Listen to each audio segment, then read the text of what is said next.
Welcome to iPad Pros, the show all about using your iPad to be productive and get work done. I'm Tim Chen, host of the show. This episode of iPad Pros is sponsored by Agenda. Learn more at agenda.com.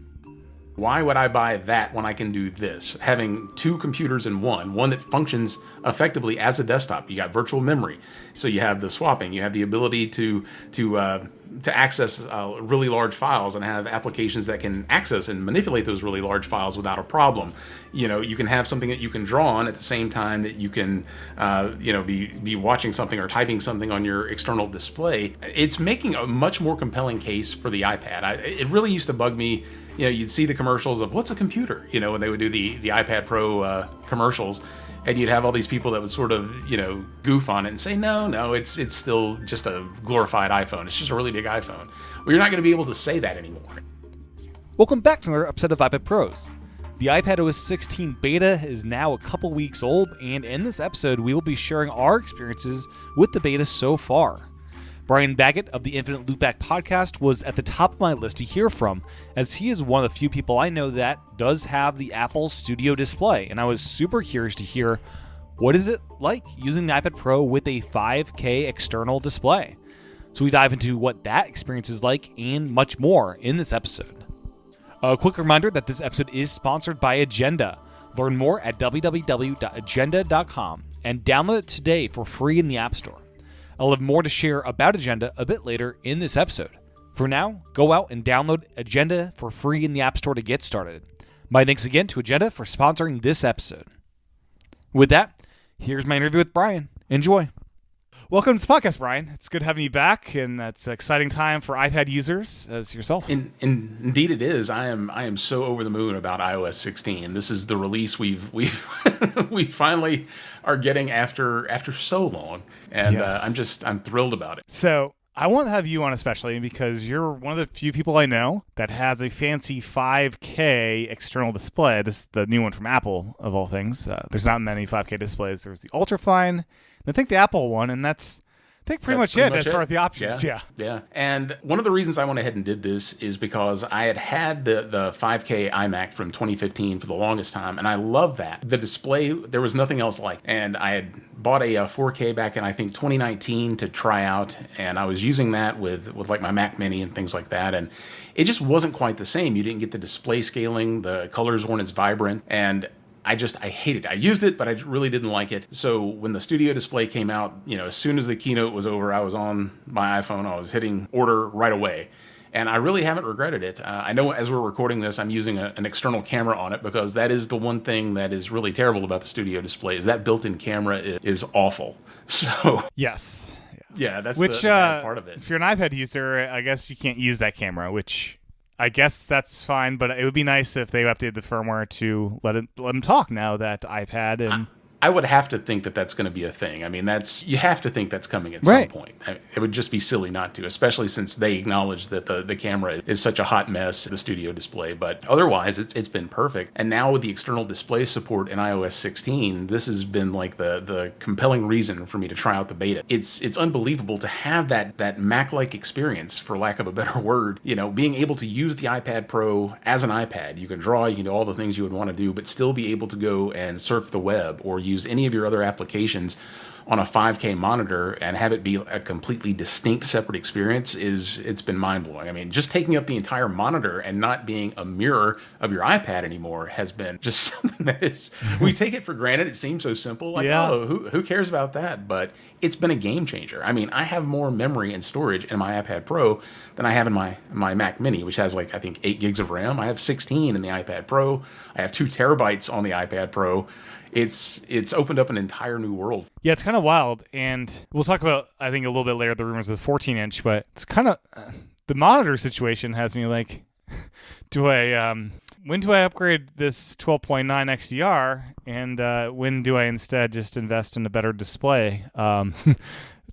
enjoy with my iPad, because I have some just kind of older displays that aren't that great. But I don't know. They both have their pros. Question. They have their pros and cons to both of those. I mean, I still love the screen on the iPad for watching television and movies. I mean, it's still really the best experience. Like when you're watching the Justice League on HBO Max, it's in 4:3. It's 4:3. It's black and white, which makes it amazing on an XDR. Just like I mean, it's unbelievable, and the quality on the 5K is great. But I think, at least for the time being, using the iPad's display is going to be my go-to. I find myself really appreciating it when I want to have more productivity. So if I want to have something that takes up the entire screen, I'm thinking of, if I edit videos in LumaFusion, or I want to do something that's going to take advantage of that real estate, having that wider screen is going to be a huge benefit. The other day on Twitter, I noticed that you were using Stage Manager, and you had the, I think, 4 applications in sort of a ribbon-like configuration. Yeah. And as soon as I saw that, it's like, I've got to try that on the studio display. That's going to be amazing, because I'm going to have so much more real estate to do that with. Even in a horizontal configuration, too. I think you had tried that as well. Yeah. It's going to be such a game changer. And as great as it is on the smaller iPad, on that studio display is where it really shines, I have to say. Now, answer me this. On the studio display, it's 5K. Does that mean I could have, in the smallest window size as a square possible, could I have a 4-quadrant setup without any overlap? Does that work, or do you still need overlap in the windows? So when you're speaking of the 4 quadrants without any overlap, do you mean I want 4 square windows, not the vertical slabs, but 4 squares, basically one in each corner, and kind of like taking up the screen that way. Is that a setup you can do? I actually haven't tried that, and I'm surprised that I haven't. I still am in that paradigm of using it like I would on the iPad, except slightly larger. I am going to try that, though, to see what that's like. I don't know that I would use it in that configuration, but that's interesting. I guess. I mean, I sometimes do that on my Mac, so I got to try that out. Yeah, because there's a lot of it's fun playing with like Windows setups and the different options. Like one thing I just loved was editing with Fairlight just on the iPad was half screen mode, where Fairlight, it's all about just width, and you don't need much height with the 2-person recording. And then as you're listening, you can have Twitter open on the top half and be scrolling without losing Fairlight. And when you need to make an edit, Fairlight's still the active app for your keyboard, and you can do all the things you need to. So there's a lot of just new ways of working that are accomplished with Stage Manager just on the iPad itself without externals. And I haven't used a lot of keyboard shortcuts or anything like that. Anytime I've interacted with it, it's been through the mouse. So that's another thing that I need to sort of play with. I think I was noticing some tweets from Christopher Lawley talking about, I think some of the keyboard shortcuts weren't exactly working. Yeah, there's not really any setup yet, so hopefully the betas do change that, yeah. One of the things that I really find interesting about this, too, is that I know a number of people, and I'm sure you do, too, who talk about wanting to bring Mac OS to the iPad, which I've always thought was sort of a horrible idea. I don't want a touchscreen Mac. I would rather have something that's more iPad-like. Yeah. So the introduction of Stage Manager and having that on the Mac as well as the iPad is just, I think that's great, because you're still getting sort of the parity of this new feature, but you're not having to do things in what would be traditionally a Mac-like way. Mm-hmm. And honestly, the way that they've tackled this, I think it's much better than the multitasking that we got. The multi-windowing that we got last year. I always found that a little bit confusing, and I could use it, but I just didn't find myself intuitively using it like I was mostly just using drag and drop to set up my instances still with it was helpful for discoverability, and also touchscreen only uses where you could get to every app with just touch now. That was a big win last year, and that new 3-dot thing is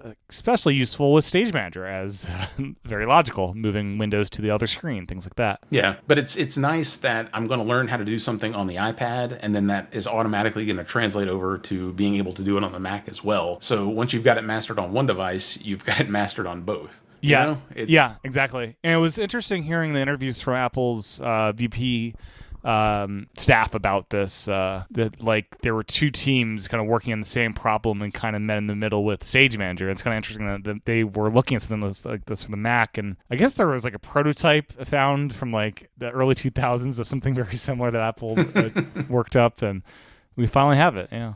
It's going to be brilliant. And again, I'm one of those people that love it when you have something that you can do on any device and it works the exact same way. Yeah. I love being able to have a workflow that translates to either one, because sometimes there are things I want to do on my Mac, like, podcast, or there are things that I want to do, like, play with videos in LumaFusion, for example, and being able to do those on both devices. Having apps that are Catalyst based or SwiftUI based, where they can run on either, is also a great thing. Like when last we talked, I think I had just gotten the M1 iPad Pro. Yeah. And a lot of the things, I don't think I had the M1 Mac Mini at that time, but being able to open up the apps that were normally iPad OS apps on my M1 Mac Mini has been sort of a game changer as well, because, I'll sit there and read things like Apollo for Reddit, or that's the biggest one that comes to mind. Or having LumaFusion work on both was a big deal, but now that's not even as important, because I'll be doing most of my editing on my iPad Pro hooked directly to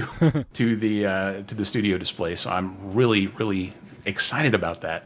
It also sort of screams that larger iPads are coming. Yeah. And, we've heard those rumors that there's a 14-inch or greater coming. And what are your thoughts on that? I'm excited for it. Obviously, I want a desktop, like 27-inch iPad one day. That'd be great.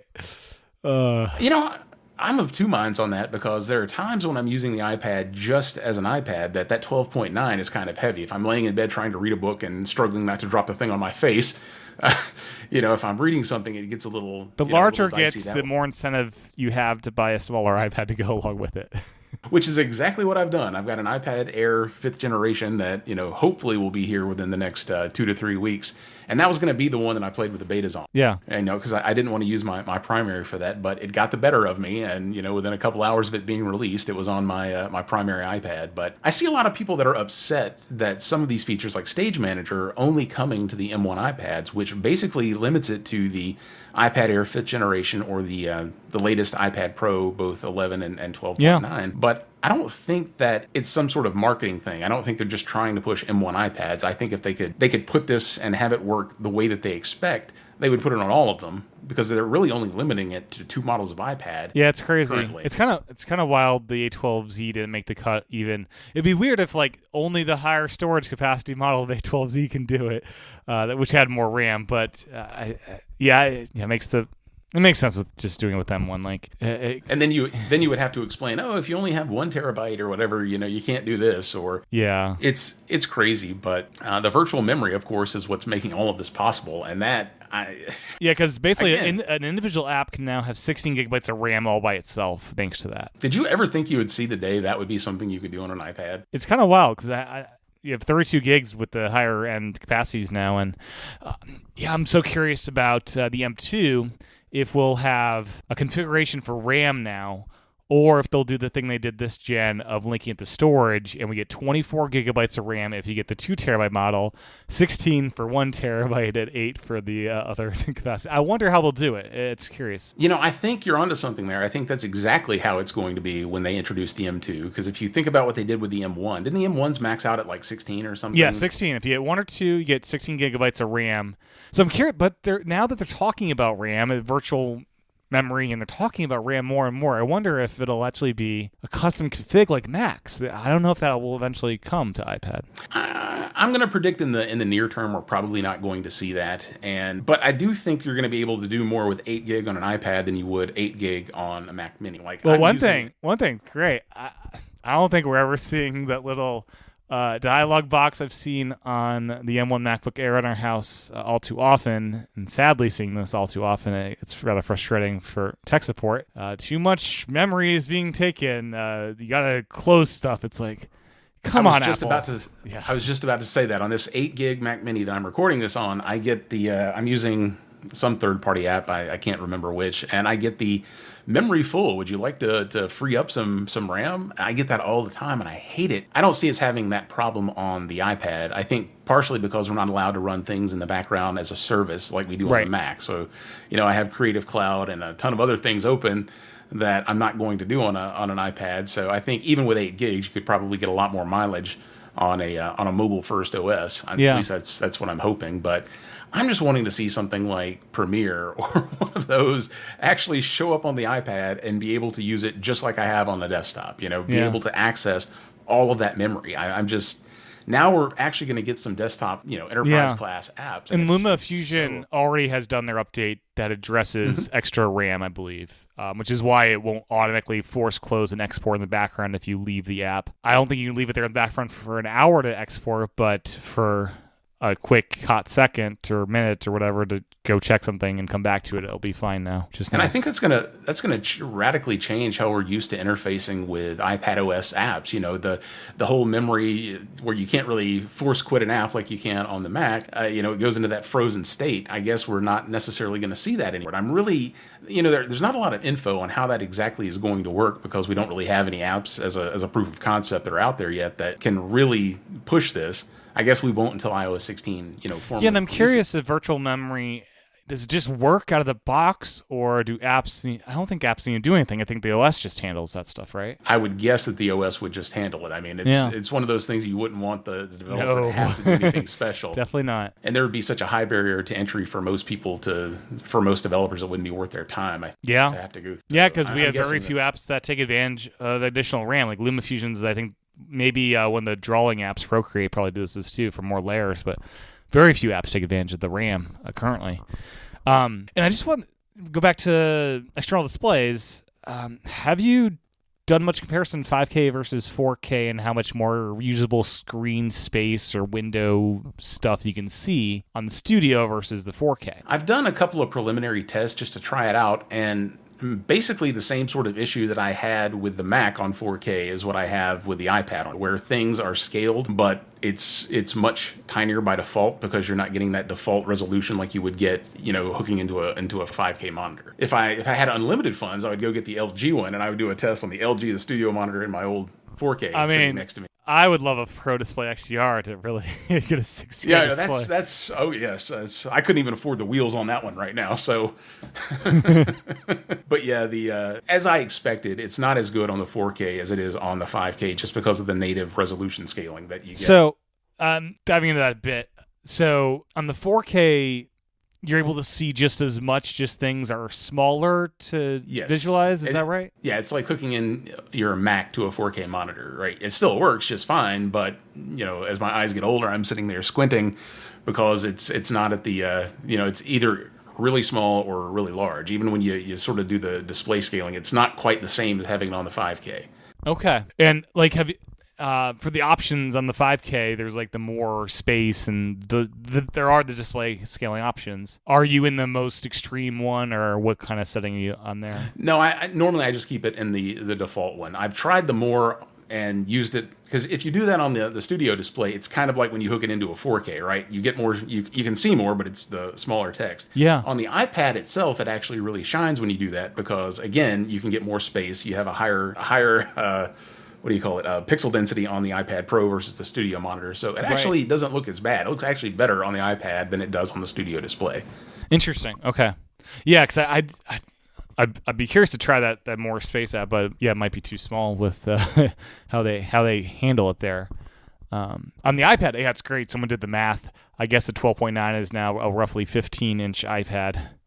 Isn't that cool that you actually get a bigger monitor through a software update on the iPad Pro? Awesome. It's pretty neat as to how that works, and it makes a difference. And like, I'm not sure if you ever Apple Podcasts. Do you do much with the Connect website? Now, normally, whenever I've interfaced with that, I've usually done it from the Mac. I haven't tried it on the iPad Pro because I'm on it so seldom when I actually do anything. Yeah. Right. So previously, if you were in any kind of split screen, two-thirds split screen on the 12.9, they would, when you're uploading an episode, it would have the episodes in the show, and there would be an episodes tab because it truncates too much.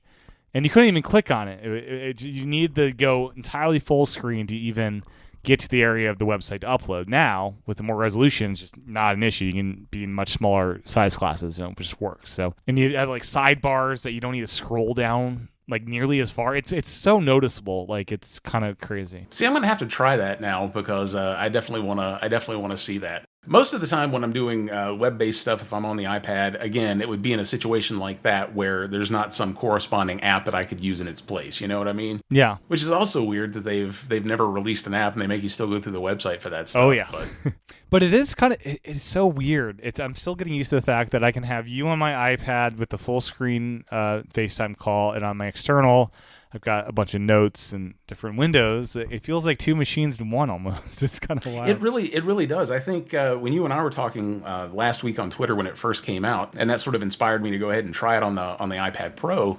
Just being able to sit there, and I can still doodle with the Apple Pencil. I can still, treat them as two independent computers, which I had sort of been doing that with universal control. So if I was sitting here using the Mac, keeping the iPad on the tray beside me, I could just drag the mouse over and take control of it that way. But this is a completely even better experience because, again, having a machine with so much more RAM in the iPad Pro, being able to sit there and surf independently, it felt wrong, but in such a right way, right? I mean, I'm getting to use Safari and have as many tabs open as I want while still doing other things.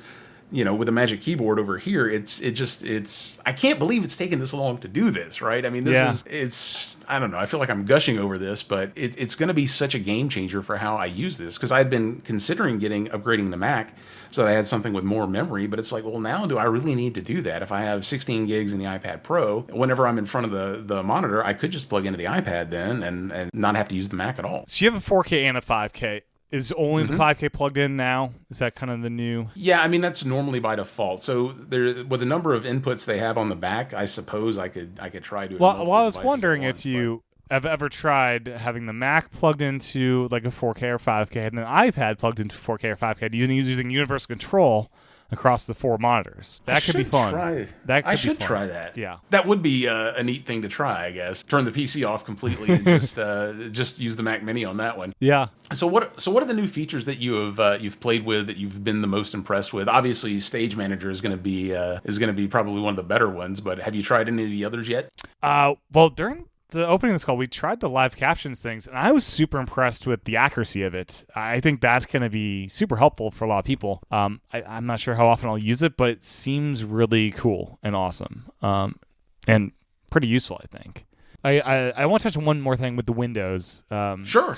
Picture-in-Picture and Quick Notes are kind of these like special class of windows I noticed the other day, because overlapping windows, Picture-in-Picture has this unique, and Quick Notes as well, the unique flag where it's always a frontmost window, which I grew to appreciate the value of that versus just having a video playing in a standard window. It's actually super useful to use Picture-in-Picture still, even with resizing windows. So I just thought that was interesting.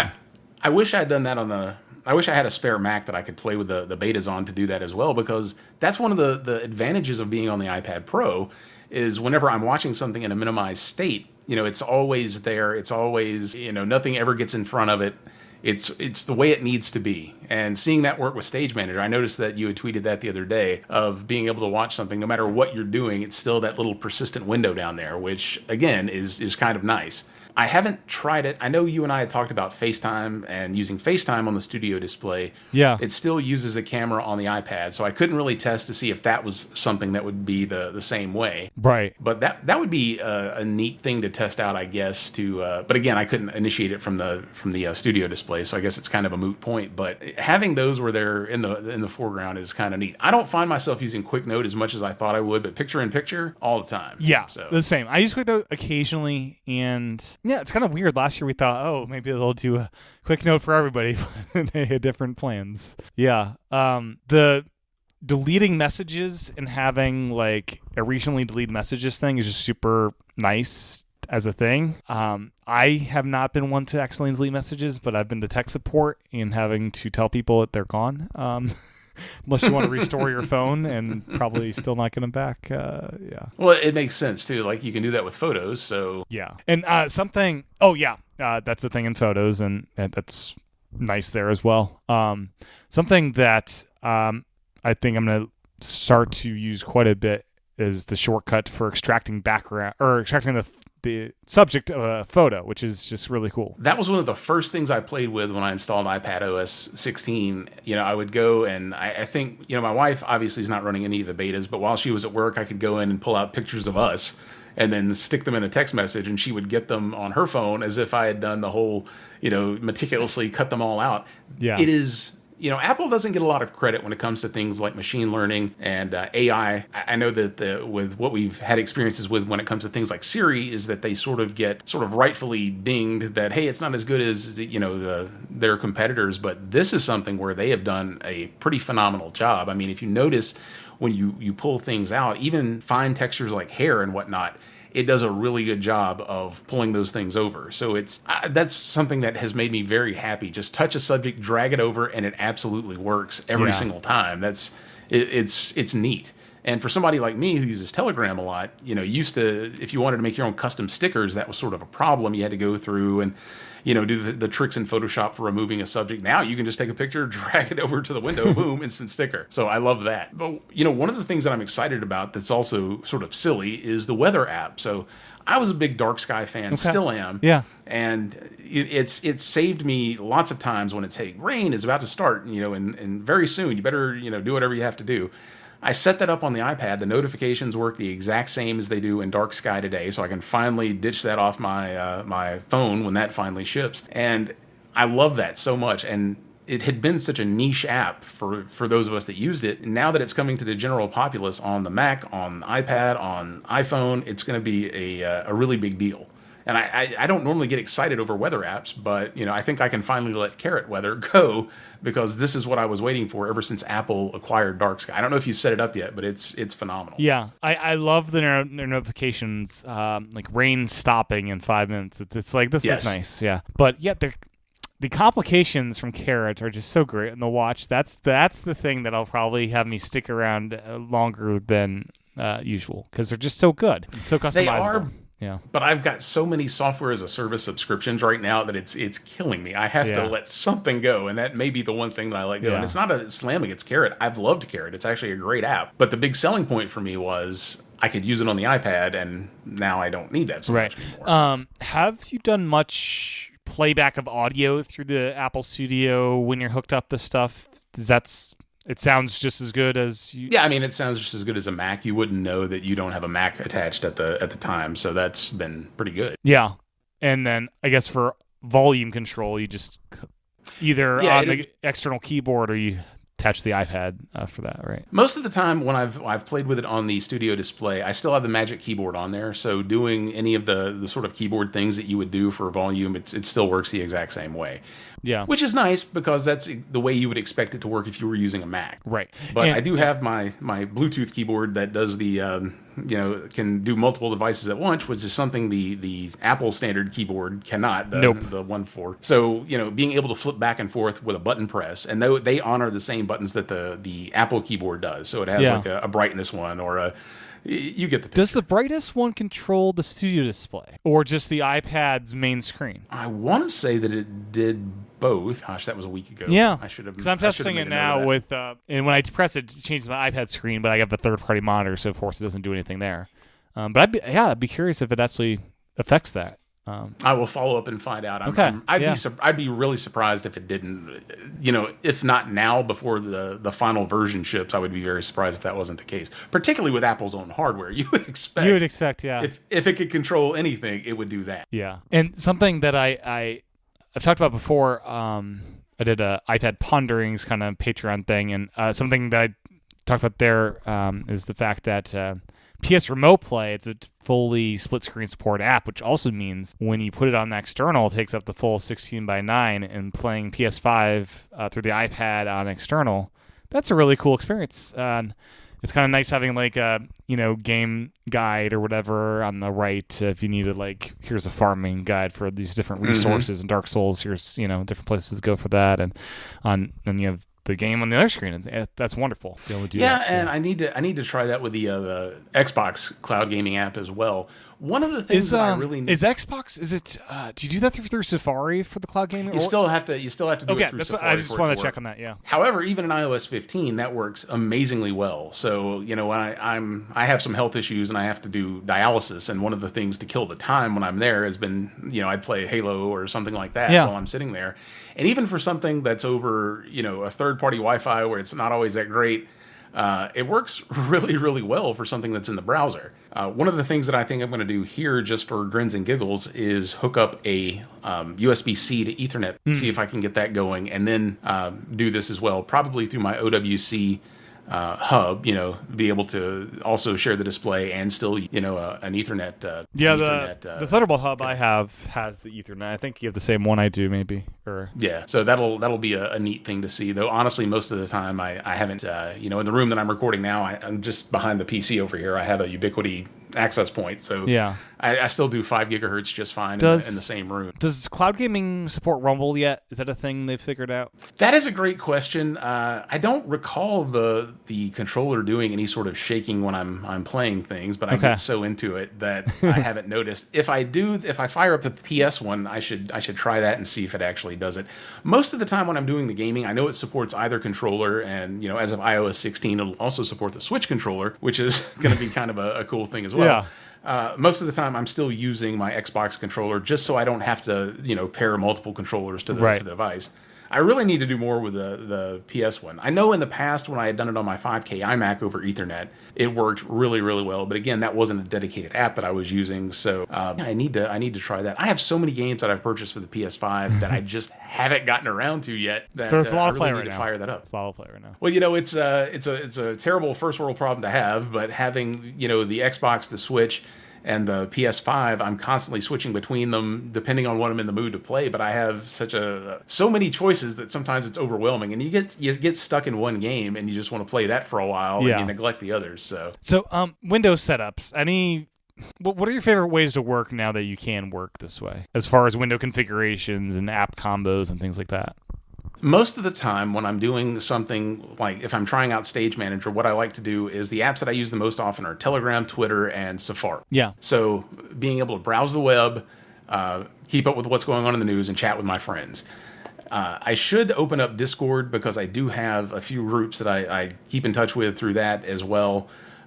Most of the time, though, those are probably my 3 most used apps, and those are the ones that I'm primarily using in Stage Manager now, just on a day-to-day sort of just having fun and doing what I would normally. I need to get back to using Ferrite more for podcast editing, but I'm also using this tool right now that is not available on the iPad, that's only available on really the Mac or Windows, which is called Descript when I'm doing my podcast editing, where it's a phenomenal tool. I really wish they would get something for the iPad for it, but that's probably one of those more Mac sort of focus things. What's the tool do? Well, it takes your entire podcast and it puts it in a transcript format, but then all of your is done in audio. So, as an aside, I know probably the folks listening to this probably couldn't care less, but when I'm editing my own podcast, I see all of the crutch words that me and my co-hosts use. Can you do a find and just delete all ums and find and delete all? Yes, you can remove ums, us.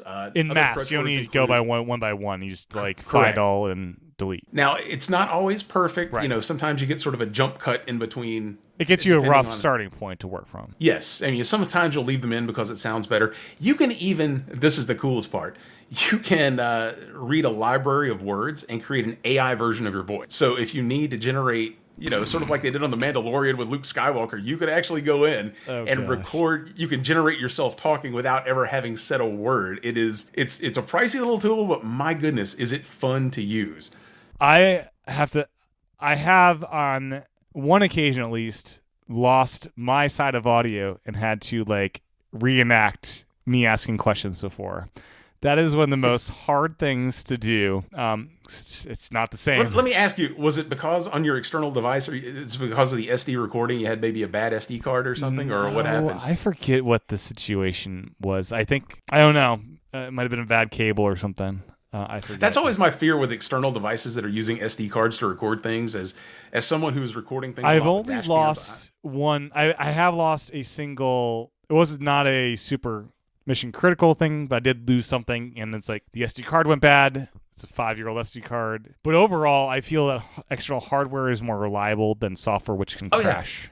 So I take that over, But you would love this thing, man. It can generate an entire podcast from scratch. It seems like that could run as a web app at some point. They do have a web interface, and I've tried to use that on the iPad, but when it came to doing certain things, it was just like, you must, this is not supported on this device. Yeah. So I ended up using it mostly through the Mac. But that is something that if the moment that thing ever gets an iPad app, I am all over that, because that would change the way that I podcast completely and edit completely. I love using Ferrite. Is it non-destructive? Like, could you export that file into Ferrite to do your final editing, or does it Yeah. You can generate an uncompressed WAV file or AIFF or whatever and bring in there, and you could do... When you do the cuts, could you bring another tool and drag out the audio and that's still there, or is it gone once it makes the cut?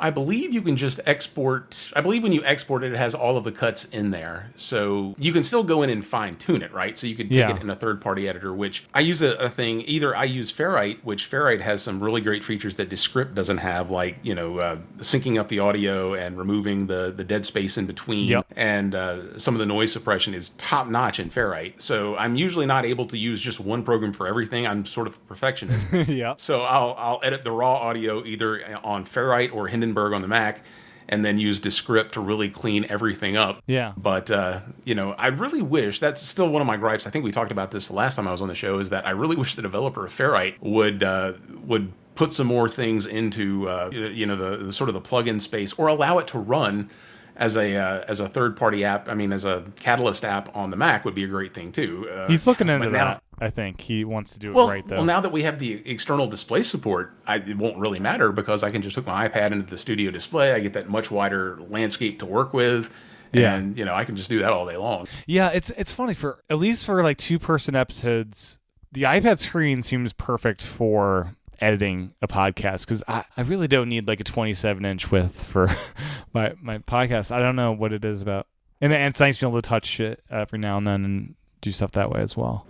If I wasn't such an OCD weirdo, I probably wouldn't need it either. But a lot of times on my show, I get either 3 or 4 people, and that's when it starts to become... Yeah, I can see that being a thing. That's when you want to flip the iPad vertically and sometimes edit that way, which is sometimes good. Yeah. Yes, but I'm so meticulous about trying to get rid of ums and uhs and dead space. And yeah. I really shouldn't do that, because no one cares, right? I mean, it's not that big of a deal, but I have always been that way, and almost everything that I do, I have to obsess over it. So, how do you have your iPad set up with your monitor? Is it kind of on the desk, like on a stand, or like I will show you, actually. So, excuse me for the noise. Christopher Lawley, in one of his videos last year, I think, had recommended this stand. So for those that you won't be able to see this, it kind of reminds me of like a lecture stand, but for a desk, where you're up at church, whatever, the guy's got his little stand with his notes. Kind of like a music stand, almost. But a lot like a music stand. Yeah. With an adjustable piston. I can. It's a Lamical, I believe, is the brand name, and it sits about yay high, which is once you have the Magic Keyboard and 12.9. So I sit it off to the side of my studio display. And whenever I have that plugged in, even if you have the Magic Keyboard attached, as I do most of the time, you can still use a third-party keyboard to go along with that. So the Mac keyboard that I'm using right now, I just hit a button and I am good to go. And of course, I leave that in set to be permanently unlocked, so that I don't have to constantly deal with the Face ID. And of course, being that far away from me, I always have to lean in if I'm going to unlock it. So it just makes it very, very easy to do. Even if I'm not doing something where I'm using it directly hooked, if I'm just using universal control, even, it's still great to use in that configuration, because I can still have my own stage manager set up for things like, Telegram, Twitter, Discord, Slack, whatever. Yeah. And still do my main workflow on my computer over here. But I think going forward, I'm actually going to be using the iPad Pro, still sitting in that same configuration, hooked up to the monitor, and still use it in sort of I guess it's not really universal control when it's, just an extended display, but I'm still going to use it in that same configuration. Nothing will change for me in the way that I use it. This episode of iPad Pros is sponsored by Agenda. In this quick break, I want to share some of the alternative input options that I really love in Agenda. The plus button at the bottom of each Agenda note offers so many unique ways to add to your Agenda note. Here you have access to 3 different camera input modes, one for a straight photo or video, another for document scanning, and there's also another one to use your camera for live text and being able to capture that right within an Agenda note. It's pretty incredible having access to all these different camera inputs in a single place. You can also import photos into an agenda note right within this Plus pop-up. And with iPadOS 16, the selection box is even better with a more Photos app-like UI within Agenda, making it super easy to find whatever photos you want. Inserting attachments in Agenda for iPadOS 16 is equally awesome, with it feeling like the full Files app right there within Agenda, making it easy to find any file on your iPad or any of your cloud storage providers. And if you are an Apple Pencil user, you can annotate any photo you capture with the pencil using the full suite of the Pencil Kit tools. You can also do a full-out sketch in your Agenda note, and now with Agenda 14, you can change the background to include 2 different grids or 2 different line widths. And as someone that needs a bit of guidance, these backgrounds have been super helpful sketching in different Agenda notes. Agenda also takes advantage of the share sheet in an awesome way, letting you anywhere in the system add to an existing note or create a new note. It provides one of the best experiences I've seen with the share sheet by giving you a mini version of Agenda in the share sheet. You can type whatever you want into your note and with a simple click add a link to the page you are, say, in Safari. The linking works outside of web browsers, but in apps like Apple TV and other apps that have hyperlinks. So if you're trying to remember a TV show you want to watch, you can just add that to Agenda and that link will take you right to the spot in the Apple TV app to get started watching it. Agenda 14 already performs phenomenally in iPadOS 16.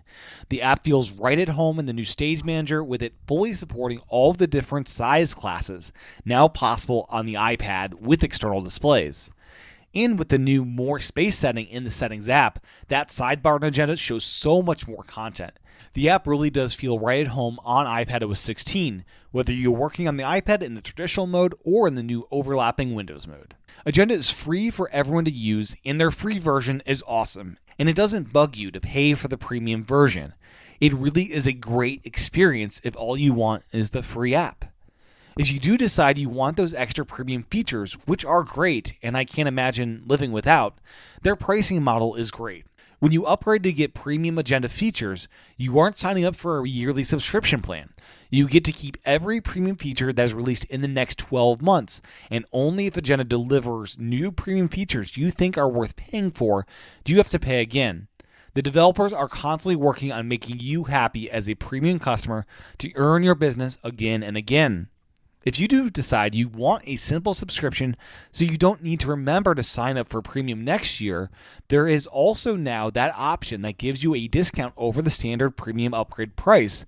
And just like buying premium, you get to keep all of the features of the premium version if you decide to cancel that subscription. To learn more, go to agenda.com and download Agenda today for free from the App Store. My thanks again to Agenda for sponsoring this episode of iPad Pros. Learn more at www.agenda.com.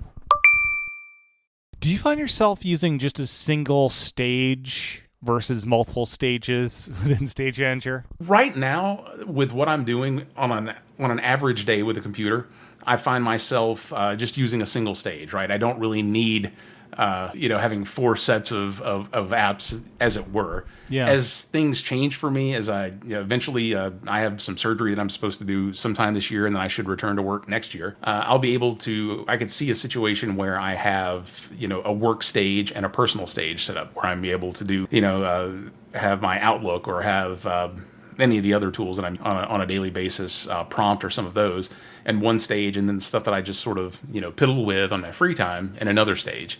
But right now, just a single stage has been has been good enough for me. Yeah. And do you find yourself at night when you're more tired? Let's just turn off Stage Manager and do the old school way? Yeah, in those types of situations. And I also need to, shame on me for not using focus modes more too, of being able to have like a day focus and a night focus. I find myself not needing even those number of apps. Sometimes you, especially more so at night, I use it more for consumption, I would say, in those times. Mm-hmm. Hey, I want to catch up with whatever TV show that I haven't seen, or, listen to a podcast and have the capability of FaceTiming my wife while I'm making dinner or something like that. But yeah, it's for those different use cases, I don't see myself using it as much. I don't really think I'm going to need Stage Manager all that often when I'm just using the iPad as an iPad. Yeah. It's only, and I'm glad that it's something you can toggle in Control Center, so that you're not having to do this all the time, but really in those times when you need to be more productive. So I like the fact that it's not foisted upon you and you have to use it all the time. It's only in situations where you need the extra. It makes it that much more modular as a computer. You can switch different modes from tablet mode to old tablet mode to old school multitasking mode to windowed mode. And this is something that I think is lost on a lot of people, and I really hope that once this is released, people will see the utility in this, because again, I still get into this discussion with my friends a lot of times. They're kind of like, oh, I would rather just use a MacBook Air if I'm going to surf on the couch. And that's like nails across a chalkboard for me, because why would you do that if you didn't have to? Why would you not just use something that was made for consumption? And then if you need the extra features that you would need on a laptop, you can enable them and use them. But for most of the time, if you're using it as a consumption device, I just can't picture using a full-blown laptop for something like that. It makes no sense to me. Yeah. So I guess you probably would not have tried this, but the studio display has an accelerometer. I'm curious if you put it in vertical mode, if the iPad would recognize that or not. Now that I have not done, simply because you don't have a base mount for it, I'm guessing. No, I didn't. Well, again, if Apple was an Apple, I would have gone that route. I would have had the height adjustable. Well, that's just up and down. The height adjustable does not rotate on the studio display. Well, I don't have the VESA mount. Yeah, so that's the only model that I think would be a good way to do that with. Yeah. I mean, I could turn it on its side. You have a small child hold it for you. It's funny. I at least consoled myself for not doing the multiple height adjustment, at least, because I went and got the 12 South stand. Yeah. So I have like the Mac Mini directly underneath it and my Stream Deck immediately underneath that. But I would have gone all out if I could. I hear that stand is it's wonderful. But man, it is expensive. High. But I think it was like it's $400. No. Oh well, the Apple one. Sorry, not the 12 South one. But yeah, the Apple one. I could not. I couldn't bring myself to do it. I would have gotten the anti-glare coating before I would have gotten the stand or whatever. Right. Yeah. Though the VESA mountability would have been nice, just to have the stand on an arm, sort of like my microphone is, where you could make it whatever height, whatever position you want it. Yeah. The Files app.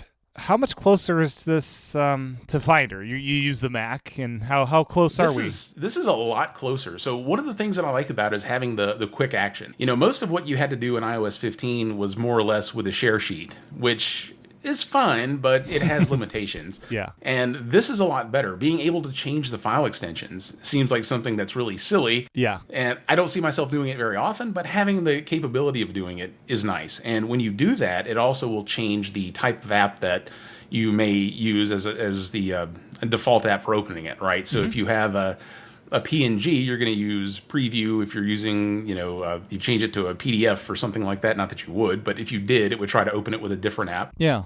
Sometimes right now in the Files app on iOS 15, if you try to open something, it'll get confused and say, which of these apps would you like to use? And it'll fill up your entire screen, and none of them may actually be the app that you would actually want to use with with the app that you're opening. So it's nice like that. Being able to rename things, being able to see the size of the folder, being able to get navigation buttons to go back and forth, pretty nice. But the quick actions of doing renames and things like that, it's not quite the Finder on the Mac, but it's probably 50-60% closer than it used to be, which is really nice. And it's making it feel more like a traditional computer paradigm. But it's still not the Finder, nor do I really want it to be. I think what we have right now, I'm sure there'll be something that, in further playing with it, I'm going to dislike. But I'm one of the people that probably didn't like some of the infinite customization that you can do inside of the Finder, just because I want something that's simple. I get bogged down in creating a lot of cruft inside of the Finder, organizing files in this way and that way. And I guess that's possible now inside of the Files app on iOS 16, but I sort of don't want it to be that way, because I like the sort of the simpler interface. But yeah, I'm really sort of digging it. And also the fact that we're going to be able to customize the navigation, give ourselves our own buttons. Now, I don't know necessarily if that's just going to be in apps like the iWork suite or whatever, but it seems as if, being able to customize apps and being able to get the toolbars that you want is going to be a pretty sweet feature too. Yeah, I think that'll be in third-party apps as well. It's a new API that they'll be taking advantage of. Long before it was called iOS, you used to be able to do this in iPhone OS. The music app back was great. You had 20 or 30 different options. Yeah. Yep. So it's nice to have that finally come back after, 10, 11 years. What are your hopes for DriverKit? Well, I'm really hoping that we get something that makes it a little more comparable to the Mac. One of the things that has been really frustrating for me as a podcaster, here's my dirty little secret. I don't really like Macs all that much. I don't really want to use a Mac all that much. I want to use an iPad. But being able to take multiple inputs, multiple audio sources, and combine them natively in iPad OS without having to use a third-party thing like a mixer or something like that has really been sort of beyond the purview of what iPad OS could do. Now, there is... and I'm curious, because the DriverKit seems to me to be a hardware driver that makes it talk to an app. That seems to be, I think, what we're getting. So I think we're going to be able to get like scanners and printers over USB. Well, the question is, once we get those external devices, will we be able to send them to multiple apps or just a single app? Yeah, that's the thing, right? I don't know the full answer yet. See, I would love to see audio hijack on the iPad. That's like the holy grail for me, being able to. So like when we're recording this podcast right now, because I'm using a Mac and because I'm using audio hijack, I can, send the microphone and output to a single file. I can send it to another file where it's a combined version of us both talking. I can send it to my... Yeah. I'm not sure if we'll get that with DriverKit. I don't think it extends to that kind of level of what it's doing, because I think that's more software than hardware. That would really bum me out. But even if we just get hardware layer devices, being able to do things like if I want to hook a burner into an iPad and be able to rip a disc, I would like to be able to do that. How cool to be able to get an MKV off a Blu-ray on an iPad? That would it's hard enough to do on a Mac even today. So my expectations are very low. Like, would Apple make MKV into the App Store? Well, there's no reason they shouldn't, but then again, I don't think there's any reason they shouldn't allow compilation apps. You should have, the things that we have now where you have Python and other sort of things that sort of get around the limitation of being able to run compiled code. I mean, if we have a true wish list, I want to be able to do virtual machines. I would love to be able to fire up Parallels or something like that to have virtual machines on the iPad.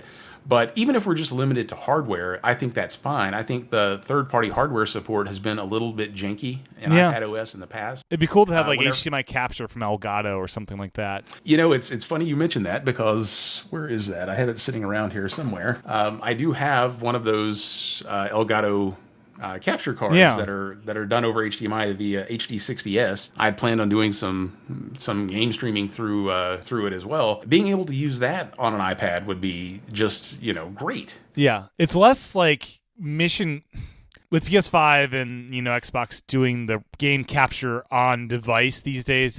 It's less needed, but very much something I think creators would love to see, because you could be playing games and capturing it and doing all this stuff on the iPad, making videos that you upload to YouTube right there, and I think it'd be nice. Or if you do something that doesn't really support that very well, like a Switch. Yeah. A Nintendo Switch would be a great thing to be able to stream through and play things on that and be able to capture it or stream it as well. Yep. So I'm really hoping that we at least get those sorts of things. I know when I've tried to do external microphone. Or you could even plug an iPhone over HDMI into your iPad and do some screen capture that way. That would also be a great way to do it. And of course, with Mac OS and iOS coming in the fall with 13 and 16 respectively, being able to use the iPad as a camera, why not be able to use it, as you say, as sort of a streaming device and be able to do it the same way? That would be... I would love continuity camera for iPad.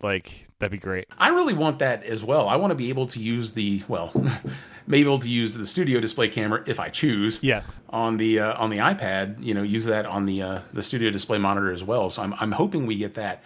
And third parties having just... Let me hook up a Nikon camera to an iPad and have that as a camera. Yeah, I mean, we really need something where it's going to be sort of a first-class citizen on the iPad, because, again, even when I do external microphones through USB-C on the iPad, sometimes it's hit or miss if it's going to use that or it's going to try to use the internal microphone. I've had it, It's not always as dead simple as you would think it would be, particularly for an Apple device. Yeah. What's your experience been with the first beta so far? It's been very, very good. The most frustrating thing with betas is that one might be absolutely great. You get your hopes up, the next beta comes out. Yeah, you get beta 2, and then everything just goes to the toilet or whatever. Yeah, it's kind of like with betas. Like, do you rush install it right away, or do you just wait for Twitter to say and like, I'll skip this one. I'll be back in 2 weeks. It's been my experience. You never know how it's going to go, even off other people's experiences. Yeah, some people have different experiences on the same beta, yeah. I know with this one, I've had better battery life on the iOS 16 beta than I've had on iOS 15 and regular use. And I'll give you an example of what I mean. One of the things that I do is I'll leave it in the Magic Keyboard most of the time. Yeah. And let's say that I come home at 10 in the morning and it's completely at 100%. I put it down. Let's say I don't pick it up again until I go to bed at about 11 and I decide I'm going to read on it. By just sitting there doing nothing all day, I lose about 10% of the battery. It's not unusual for that to happen. Yeah. And it's really not unusual if it's in the Magic Keyboard. Now, if I detach it from the Magic Keyboard, for whatever reason, it doesn't seem to drain quite as fast. The other day, I came home at 10 in the morning. It was 100% full. I didn't pick it up until 11 o'clock that night, and it was 98% full, and it was in the keyboard all day. And I was just like, what is going on here? This is not... I wonder if they did fix the thing where the Magic Keyboard is draining iPads faster than it should. I wonder if that's the thing they tweaked. Even if they didn't do that, normally if it was just sitting out by 10%. itself, I would be at least 5 to 10% somewhere in there on a good day. I'm trying to remember the original keynote. Steve Jobs had like standby time for a month or something. I forget the time frame he gave us. If you remember in the original iPads, the very first iPads, I could go days without recharging the iPad. It was great. And then after about like the second or third one, that was no longer the case for me. Yeah, the original iPad, I think I did 20 hours of video playback on like a road trip, and it was good the whole time. It's crazy. And this was with cellular on the entire time too, that it was only 2% by the end of the day. It was like, this is a glitch and it's reporting it wrong, or this doesn't seem possible to me, but I certainly won't complain. Yeah. My iPhone 12 mini is a different situation where that thing is, I'm using that MagSafe battery adapter or MagSafe battery thing, and that thing is not keeping up that well. No, it will not keep up that fast at all. But I've been very impressed. I haven't run into a lot of bugs in this first beta. I noticed that, I mentioned dialysis. I have to do that. And I usually connect, even though I have great cell signal. Oftentimes I'll still connect over their Wi-Fi because why not? It's usually pretty snappy. And I've noticed because you have to authenticate with it, it will not prompt me to authenticate with the Wi-Fi. So I can't use Wi-Fi that has any sort of authentication with it. Okay. So that is, you mentioned that on Twitter. That is a bug you experienced, yeah. And that's a minor thing for me. Since I have the unlimited 5G or whatever, I'll just sit there and do that. And I still get decent speeds anyway. It's not a huge deal. But it was sort of like, that's a surprise. I noticed I went into Amazon to order some medical supplies, and I was trying to use the trackpad on the Magic Keyboard, and every time I would hover over orders, the cursor would shoot to the top of the screen. And any of the bottom navigation buttons in Amazon were doing that. I'm like, this is really weird. So I detached it, I put it back. Finally, I just reached out and used my finger on the screen, and all was fixed. But I thought that was like, wow, that's sort of a weird glitch you wouldn't have expected. But it could be the Amazon app. It might not be the, that's the danger of using betas. But honestly, for a beta, it has been very impressive how good that it is. Of course, that could all change, the moment Beta 2 is released or Beta 3, because again, you'll see, that was my philosophy, right? I wouldn't install Beta 1. I'd wait till at least Beta 2, see what people were saying. I'd put it on there. Okay, this is okay. Then Beta 3 would come out. You would expect it to get more stable, but then it would just become way worse. So something else me excited is one of the interviews, I think it was Craig mentioned, you'll see changes to Stage Manager in, Beta 2 or 3. There's stuff we've been working on that just wasn't ready. And so I think we're going to see some cool Stage Manager enhancements over the course of this beta cycle. Yeah, it's hard to judge it in its current state, but even if you do, I haven't been disappointed with what I've seen. I've been like, this is very impressive. It's rough around the edges, but it's very impressive and enables you to do all new things on iPad. I usually have low expectations for Beta 1s, but this has been really, really good. And it's like going into it, the rumors were this thing's going to be rough.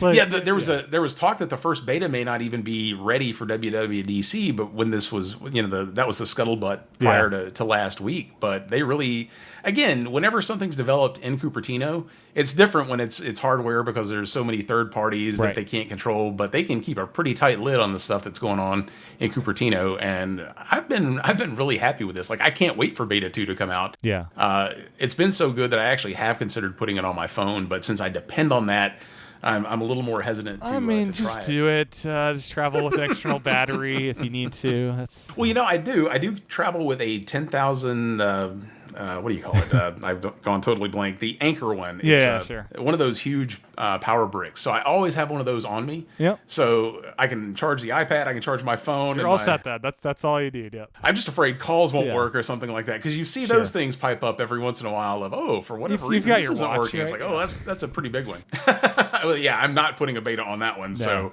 something I've noticed is I can't figure out a way.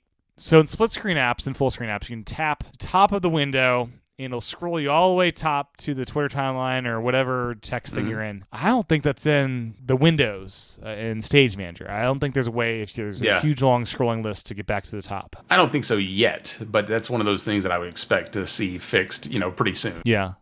One thing that I discovered as I was sending you a FaceTime link is if you type in any text box in iOS 16, I think this is new. I don't remember seeing this before, but I typed, I'll send you a FaceTime link, and then the quick suggestion bar right above it was FaceTime invitation with the link icon, and if you click that, it'll generate a brand new FaceTime invitation link and pop that right in there without you going to FaceTime. I thought that was super nice. That is honestly pretty cool. I gotta be honest, this is the first time that I've actually used the FaceTime link, because most of the people that I chat with, my FaceTimes are spontaneous.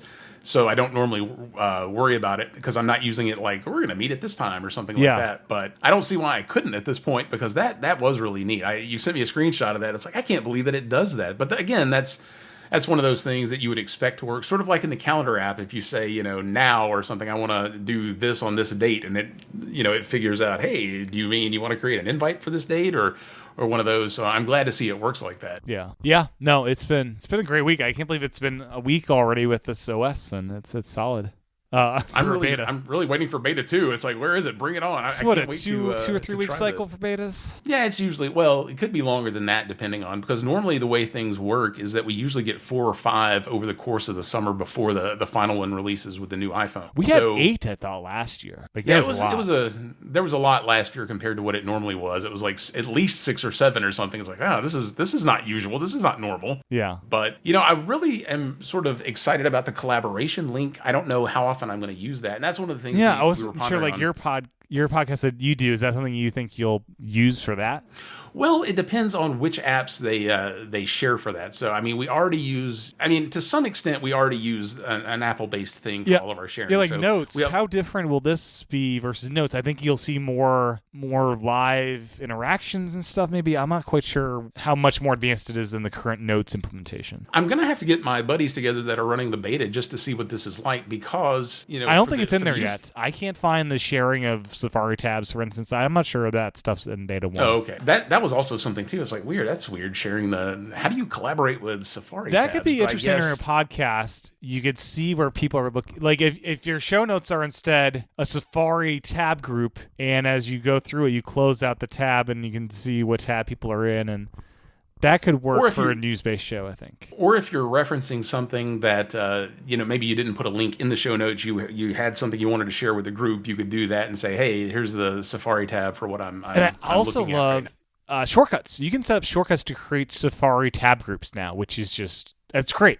So, like, say you destructively use Safari, you can have, like, a focus mode. When you turn on X focus mode, your work focus mode, you open up whatever your CRM and all your different work tabs, and at the end of the day you can close that stuff out if you want to. That could be kind of cool. Yeah, I need to play more with the shortcuts in iPad OS 16. I will say that one unforeseen thing, and I don't know if this is related or not, but ever since I've put iPad OS 16 on my primary iPad, Siri in general has not been working for me the way that it normally does. I have a number of automations that I use. It shouldn't have anything to do with anything. It shouldn't be, and it may not, but all of a sudden it couldn't remember the associations on a separate device on my phone. I'm still on 15. Yeah. It couldn't remember when I say call my mom, who my mom was, or who my wife is, or who. And my automations, like with the HomePod, now it could just be the HomePod is sometimes janky anyway, but I'll tell it to turn on something in this one room. It's like, you don't have a room called whatever. And then I pick up my phone and do it manually, and it works. Yeah. So it could all be coincidence. I look for your home hub is not your iPad, coincidentally, is it? But sometimes even point releases on iOS will jack those things up to an incredible degree. So it could just be a coincidence, but it's like, this is really weird that it's gotten way more unreliable in the last week than it did prior. So yeah. Oh, another quick thing I want to mention is one of my setups is upstairs at the Mac setup, and she'll have her Mac, plugged into the Apple adapter, which has USB and HDMI and stuff, and it has like a Bluetooth dongle for the keyboard and mouse, and just plug that in. Works with the iPad, which is very nice. And then, some things you might need a trackpad for, and I'll just reach over to the iPad Magic Keyboard, which is sitting there, and you can do the trackpad gestures there and hop back to the mouse. And it's nice to be able to just like the flexibility of plug into whatever Mac setup your partner's at, and kind of have the ability to just work in Mac setups now over USB-C or Thunderbolt. And that really is cool, and that's really part of the value of the ecosystem, is being able to have all of these things. It's in recent years, the "it just works" seems to have been less and less, but there are some areas where it still really shines. I mean, continuity of getting a text message on my watch, I glance down at it, and then on my Mac or iPad, I see the Apple Watch icon in the dock, and being able to click it and bring those things forth.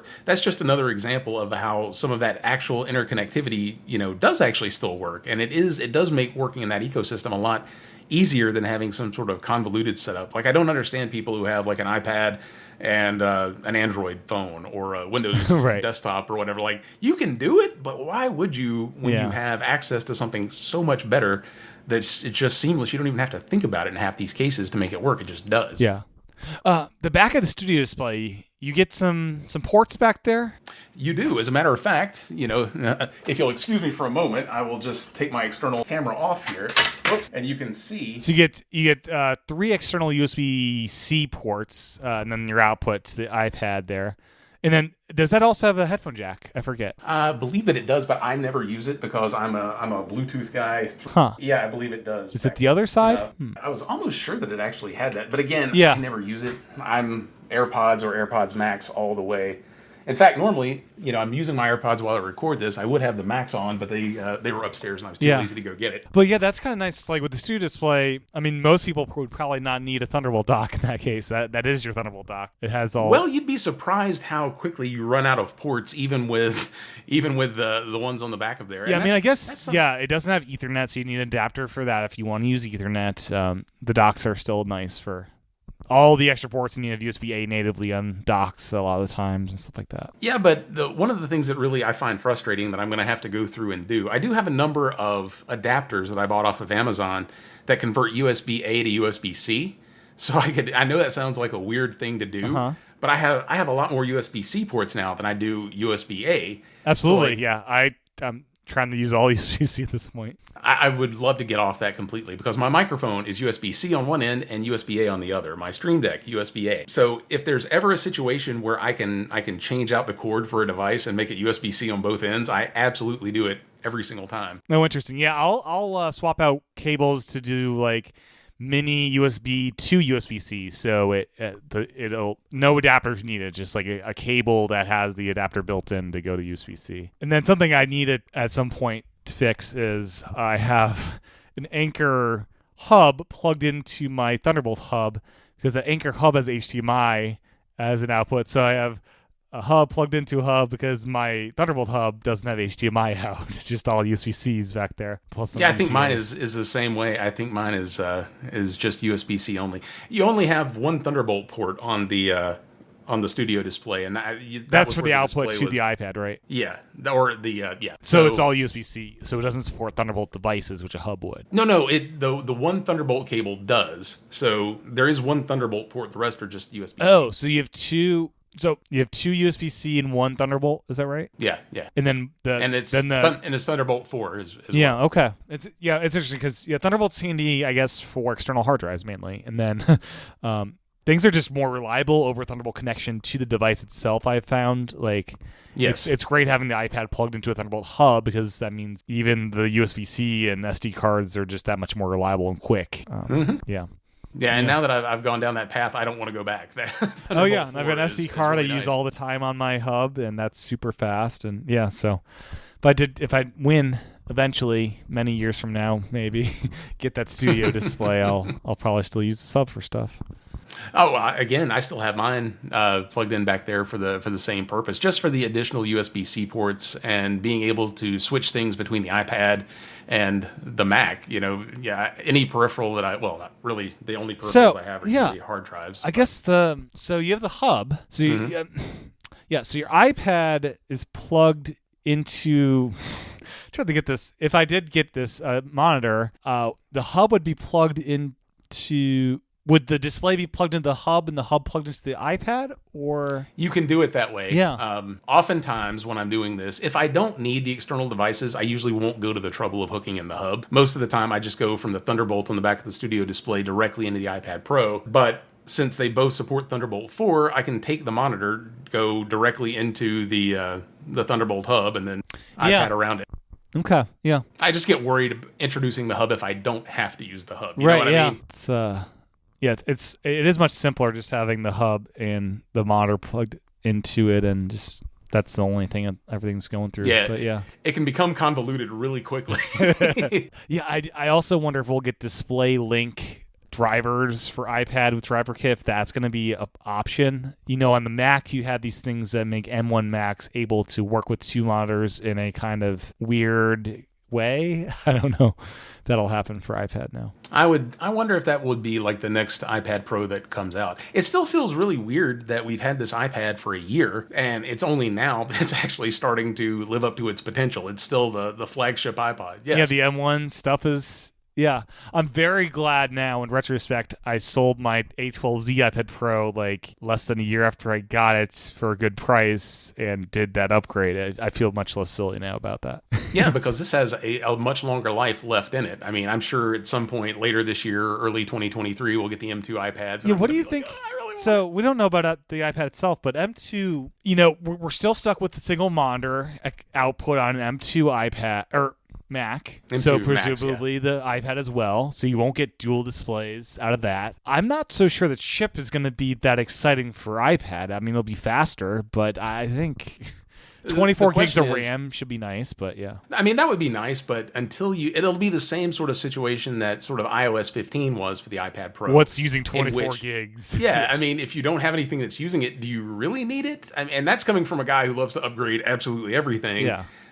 It would be a hard sell for me to go back and drop $3,000 on an iPad Pro M2 just for the potential of it to do something in the future when I'm not even taxing the M1 currently. Now, the single display output is still sort of a bummer. I kind of figured they would change that, but it really depends on what they end up doing with the enterprise class software on the current gen M1 iPad. Are we going to hit limitations that are going to make this where we absolutely need that extra computing power? Because even from a Mac standpoint, I think the biggest selling point for an M2, if you're going to get like the MacBook Air or the MacBook Pro, would be for video encoding or video playback, which I think the 8K video playback on the M2 is supposed to be impressive. You could have those dual streams. Right. It has the kind of the chips.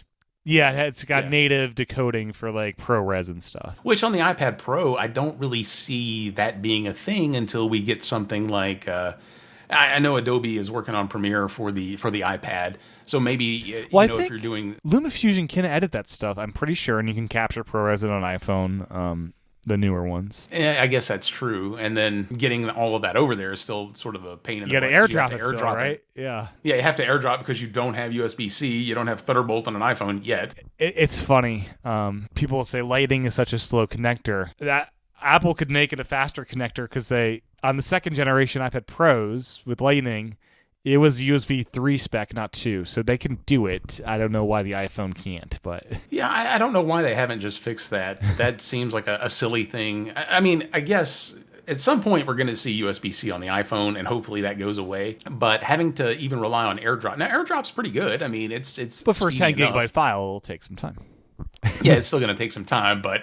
I really want to see that because, again, if we're sticking to sort of an iOS-centric or iPad OS-centric workflow for most of the stuff that we do, I love being able to shoot such high-quality video on the iPhone, but getting it off of there is just dog slow. It becomes a lot more of an annoying thing to have to, AirDrop it and then ship it over. I mean, at this point, it would probably be, I don't know. I don't want to use AirDrop for something like that. I really want the ability to be able to, if they did continuity cam and made the camera for the iPhone, work on iPad as well. I mean, I don't know that. I'm sure right now it's just Mac only, but if they could do something like that where it's iPad OS only, it might not be such a bad thing, right? I mean, yeah. But you'd still have that limitation where you'd have to either do it wirelessly or do it over Lightning to an iPad. So right. I guess we're kind of stuck. There's no good solution around this until I guess they upgrade the hardware on future generation iPhones. Yeah. Well, anything else to mention about iPad OS 16?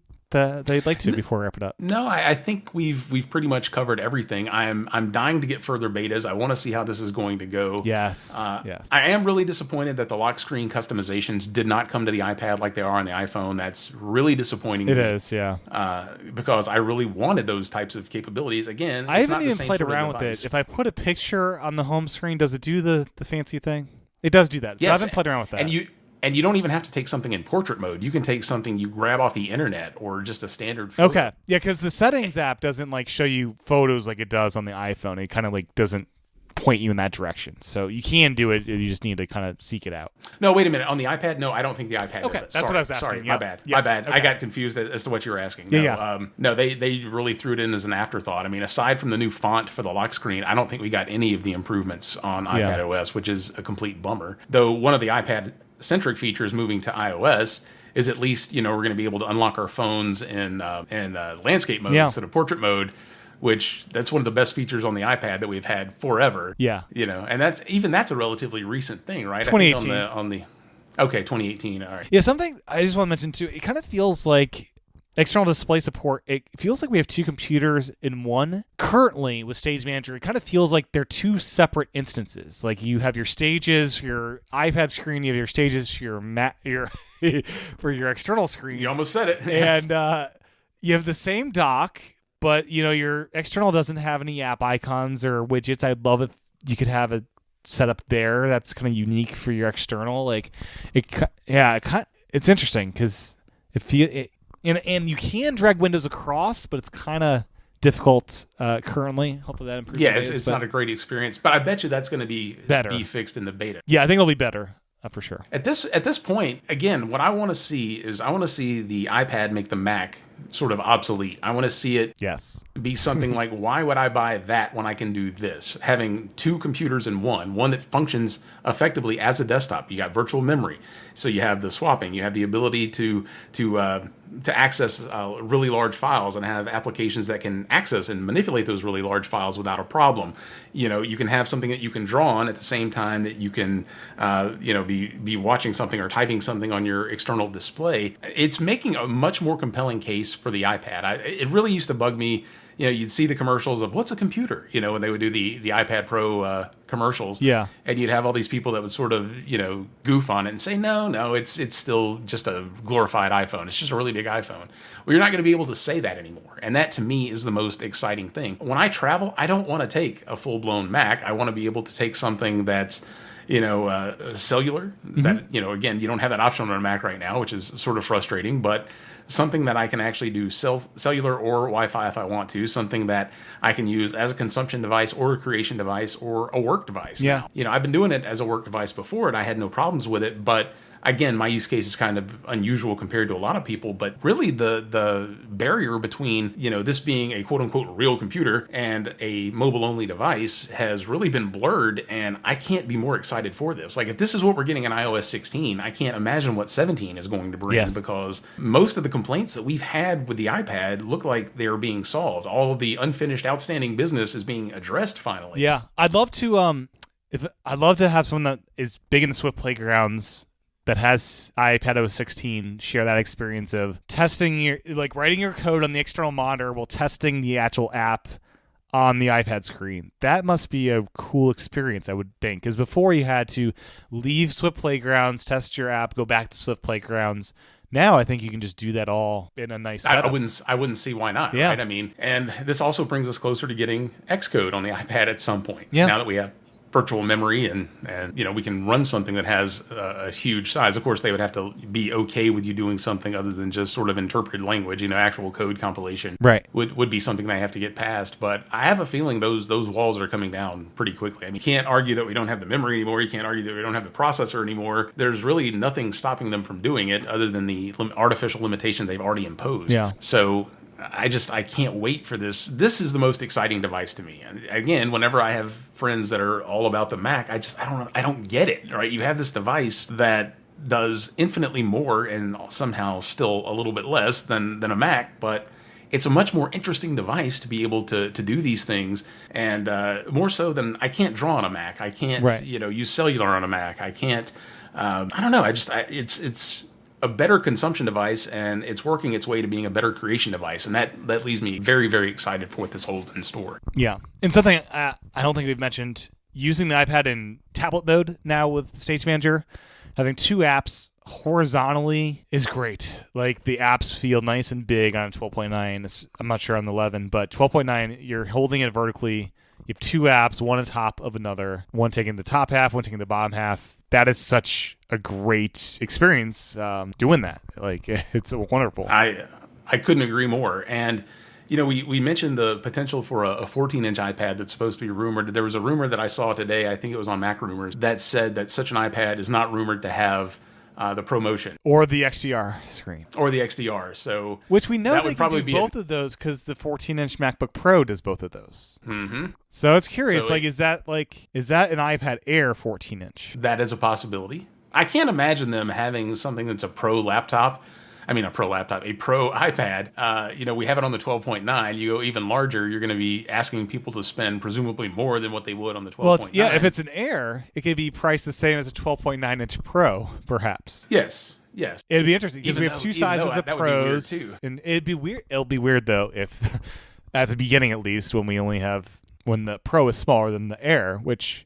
and then maybe we get a 12.9-inch Pro in like 16 or some different size.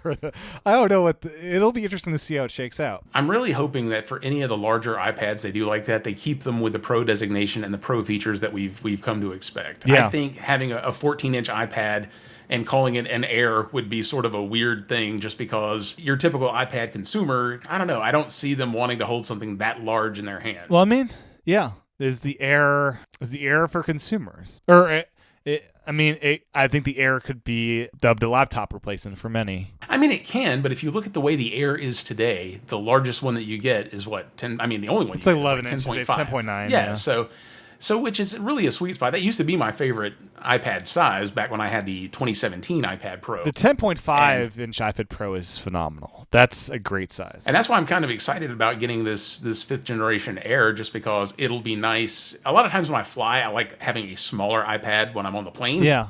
For seat backs and whatnot, and people jamming their seat back usually. I don't like I'm bending my iPad Pro. Yeah. So I tend to think that, just my own personal opinion, is that they have the Air, keep the Air to something that's more of a still comfortable in the hand to use, and keep anything larger than that a Pro designation. Because again, I think if you're the average person and you want an Air, the Air has this feeling of being light, of being its whole reason for existence is supposed to be as simple and lightweight as possible. And we all know that the 12.9 is kind of a hoss, right? You hold that thing, that's a two-handed device if there ever was one. Yeah. And if you're using it as a laptop at that point, more often than you're using it as a tablet, then it would make sense to go for, I think, a MacBook Air at that point. But for those of us, I have a feeling it'll be called Studio or something like that if they go 14 or something bigger. I don't even think they're going to call it a Pro, but if they I would love them to use the Studio brand for iPad. I think that'd be great. I think they should. We got the Mac Studio now. It's the Big Daddy Mac, so we need that Big Daddy iPad too. Bring in that's the one you should have the 24 gig RAM configuration on. Well, do we ever get iPads with Pro chips? Like we have M1 and M1 Pro. Do we ever get higher end chips? I don't think we're going to see that in the short term. Certainly long term it would make sense. All the Pro systems have fans. Is that accurate to say?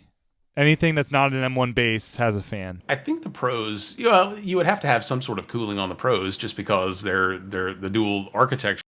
You would have to have something. So you'd for have, dissipation, so. I don't think they'd ever make an iPad with the fan. I think that's fair. Well, you never know. You never know. You never know.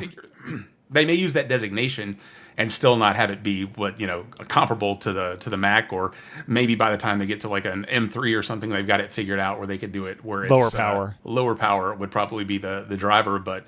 Again, you also wouldn't expect such a designation. You wouldn't necessarily need that because currently on an iPad, you're not going to be doing a render or something that's going to be that computationally intensive. I mean, you could. You could have a 2-hour LumaFusion 4K edit that heats up your device. You could. But again, getting a file that large. Or you could be running Resident Evil Village for a 5-hour gaming session. And, yeah. The multi-hour gaming session would probably be a good, I gotta say, most realistic. I don't do much gaming on the iPad. Well, I do a lot of gaming on the iPad screen through my PS5, but not right. iPad natively. I don't do it.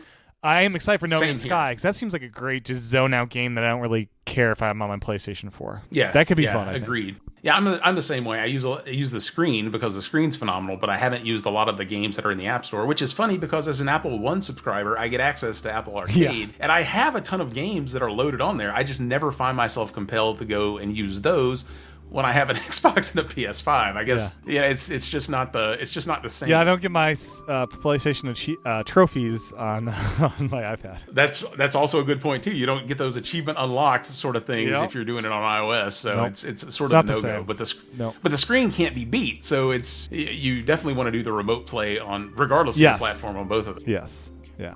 Well, this has been a lot of fun. It's been an exciting summer to see how this all shakes out. Where can people find your other podcasts that you're up to? You can find us. My other podcast is called Infinite Loopback. You can find us at infiniteloopback.com, and we're available anywhere you get podcasts. Every single, from Stitcher, Google, Apple, Amazon, all of those things. We're available on all of those services. Very cool. Well, thank you so much, Brian, for your time tonight. It's been a lot of fun chatting and catching up again. I've loved it, and thanks for having me, Tim. Well, that was my interview with Brian. My thanks to Brian for his time recording, and my thanks to you for your time tuning in. Make sure to check out the Infinite Loopback podcast for more from him, and my thanks to Agenda for sponsoring this episode. Go to www.agenda.com to learn more. Download Agenda today for free in the App Store to get started. And finally, you can get episodes early by subscribing in Apple Podcasts or supporting the Patreon at patreon.com/iPadPros. With that, I'll talk to everyone again real soon.